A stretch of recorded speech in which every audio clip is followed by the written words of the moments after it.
moments fan molt soroll i no parlo exactament d'aquests. Parlo dels que ocupen cada dia els titulars de tots els telenotícies i diaris, o els que distribueixen lliurement per xarxes socials discursos d'odi carregats de mentides. Des de que ens llevem fins que ens n'anem a dormir, vivim submergits en un mar de males notícies. I ull, és important saber el que passa al món, però només passen desgràcies? Quan parlo amb les meves amigues, totes arribem a la mateixa conclusió, i és que estem molt cansades. Sembla que el sistema s'ensorra i no tenim on refugiar-nos. O potser sí.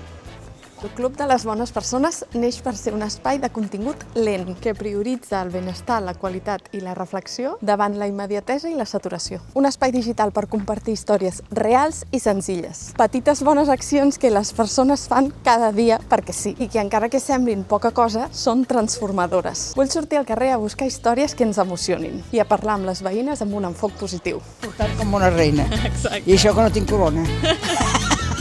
Trobar una mirada d'una mare i amb un somriure, a mi això m'emociona molt. Els hi feia falta un paracetamol. I vaig pensar, doncs mira, ara el donaràs, no esperaràs a que te'l demanin.